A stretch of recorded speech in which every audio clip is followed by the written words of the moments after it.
আসসালামু আলাইকুম ওয়া রাহমাতুল্লাহ।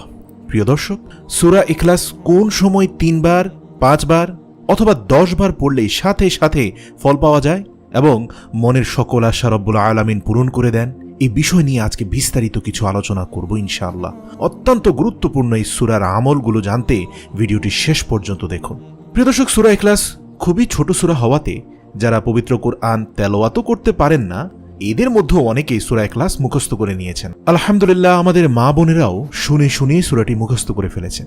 এই সূরা ইখলাসের ফজিলত বর্ণনা করতে গিয়ে আল্লাহর রাসূল বলেছেন, এটি পবিত্র কোরআনের 1/3। সুবহানাল্লাহ। তাহলে ভেবে দেখুন এই সূরা ইখলাসের গুরুত্ব এবং ফজিলত কত বেশি। এক সাহাবী এই সূরাটি প্রতি 2 রাকাত নামাজের মধ্যে একবার করে পড়তেন। তো সাহাবারা এটা জানতে পেরে রাসূল সাল্লাল্লাহু আলাইহি সাল্লামের কাছে অভিযোগ দায়ের করলেন এবং আল্লাহর রাসূল ওই সাহাবীকে জিজ্ঞেস করলেন, তুমি কি সত্যি প্রতি রাকাতে এই সূরা পড়তে থাকো? উত্তরে সে সাহাবী বললেন, জি হ্যাঁ ইয়া রাসূলুল্লাহ, আমি প্রত্যেক 2 রাকাত নামাজের মধ্যে একবার সূরা ইখলাস পাঠ করি। তখন আল্লাহর রাসূল সাল্লাল্লাহু আলাইহি সাল্লাম জিজ্ঞেস করলেন, সেটা কেন?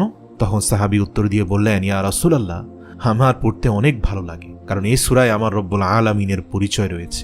আমি যত পড়ি তত শান্তি পাই। আল্লাহর রাসূল সাথে সাথে বললেন, এই ব্যক্তি মৃত্যুর পর সরাসরি জান্নাতে যাবে। সুবহানাল্লাহ। হাদিস দ্বারা এই কথাটি প্রমাণিত হয়েছে যে সূরা ইখলাস কত বেশি পরিমাণে ফজিলতপূর্ণ সূরা এবং এর গুরুত্ব কত বেশি। আর এই সূরাটি তখন নাজিল হয়েছে যখন কাফের, ইয়াহুদি, খ্রিস্টানরা মুসলমানদেরকে প্রশ্ন করল, তোমাদের রবের পরিচয় কি? তোমাদের আল্লাহর পরিচয়টা কি? সে কিসের তৈরি, সোনা, রূপা নাকি মাটির তৈরি? এভাবে রব্বুল আলামিনের পরিচয় নিয়ে কাফের মুশরিকরা কটাক্ষ করতে থাকলো।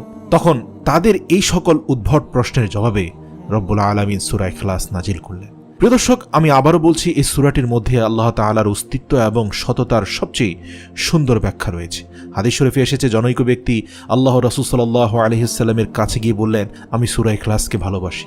তখন রাসূল সাল্লাল্লাহু আলাইহি সাল্লাম বললেন, এই সূরাকে ভালোবাসার কারণে তুমি জান্নাতে যেতে পারবে। সুবহানাল্লাহ। মুসনাদে আহমদ শরীফে এই হাদিসটি রয়েছে। প্রিয় দর্শক, এখন হয়তো আপনি বুঝতে পারছেন যে এই সূরাটি কতটা ফজিলতপূর্ণ। একবার আল্লাহর রাসূল সাল্লাল্লাহু আলাইহি সাল্লাম বললেন, তোমরা সবাই একত্রিত হয়ে যাও, আমি তোমাদেরকে কোরআনের 1/3 শোনাবো। এরপর আল্লাহর রাসূল সূরা ইখলাস তেলাওয়াত করে শোনালেন। হাদিস শরীফে এসেছে, আল্লাহর রাসূল সাল্লাল্লাহু আলাইহি সাল্লাম বলেন, যে ব্যক্তি সকাল বিকাল সূরা ইখলাস, সূরা ফালাক এবং সূরা নাস পাঠ করবে, আল্লাহ তাআলা তাকে সব ধরনের বিপদ আপদ, বালা মুসিবত এবং হতাশা থেকে রক্ষা করবেন। এই হাদিসটি আবু দাউদ এবং তিরমিজি ও নাসাই শরীফে রয়েছে। প্রিয় দর্শক, আপনাদেরকে সুন্দর আরও একটি হাদিস শোনাই। তা হলো, রাসূল সাল্লাল্লাহু আলাইহি সাল্লাম প্রত্যেক দিন ঘুমানোর আগে সূরা ইখলাস এবং সূরা ফালাক ও সূরা নাস পাঠ করতেন। এরপর তার 2 হাত মোবারকে ফু দিয়ে পুরো শরীর এবং মাথা মাসেহ করতেন। এরপর তিনি ঘুমিয়ে পড়তেন।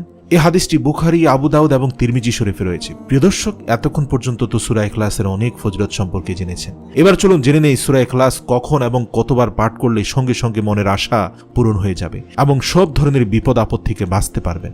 এই পর্যায়ে আমি সূরা ইখলাসের আমল সম্পর্কে আলোচনা করব। প্রিয় দর্শক, এই সূরা আমল করার সবচেয়ে উত্তম সময় হলো শুক্রবার আসরের নামাজের পর থেকে মাগরিবের নামাজের আগ পর্যন্ত এবং এর মাঝখানের সময়।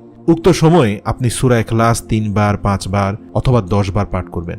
পাঠ করার সময় আপনার সে চাওয়া পাওয়াগুলো আপনার স্মরণে রাখবেন। মানে এই সূরাটির আমল আপনি কেন করছেন, কোন আশা নিয়ে, কোন উদ্দেশ্য নিয়ে, সে বিষয়টি আপনি মাথায় রাখবেন এবং দিল থেকে সূরাটি তেলাওয়াত করবেন আর মনে মনে রব্বুল আলামিনের কাছে সাহায্য প্রার্থনা করবেন।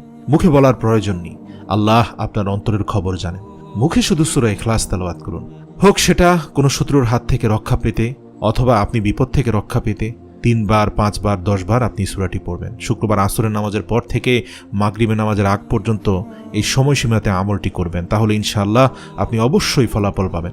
আপনি সে শত্রুর শত্রুতামি থেকে রক্ষা পাবেন। আর যদি আপনি কোনো বালা মুসিবত কিংবা কোনো দুঃখ কষ্ট দূর করার জন্য এই আমলটি করতে চান, তাহলে সে বালা মুসিবত কিংবা দুঃখ কষ্টকে স্মরণ করে তারপর আমলটি করুন। এর মধ্যে একটা কথা হচ্ছে যে যদি শুক্রবারে আমলটি করতে মনে না থাকে তাহলে কখন করবেন?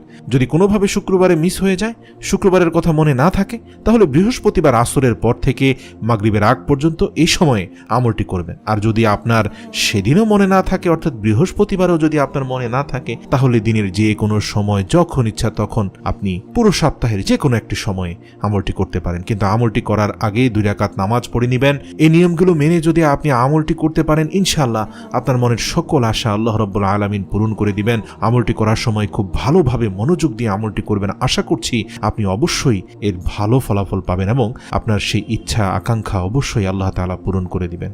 এছাড়া রাসূল সাল্লাল্লাহু আলাইহি ওয়াসাল্লাম ইরশাদ করেছেন, যে ব্যক্তি 3টি কাজ ঈমানের সাথে করতে পারবে সে জান্নাতের যে কোনো দরজা দিয়ে প্রবেশ করতে পারবে। সুবহানাল্লাহ। প্রথম কাজটি হলো যে ব্যক্তি হত্যাকারীকে ক্ষমা করে দিবে, দ্বিতীয় কাজটি হলো যে ব্যক্তি গোপন ঋণ পরিশোধ করবে, আর তৃতীয় কাজটি হলো যে ব্যক্তি প্রত্যেক ফরজ নামাজের পর 10 বার সূরা ইখলাস পাঠ করবে।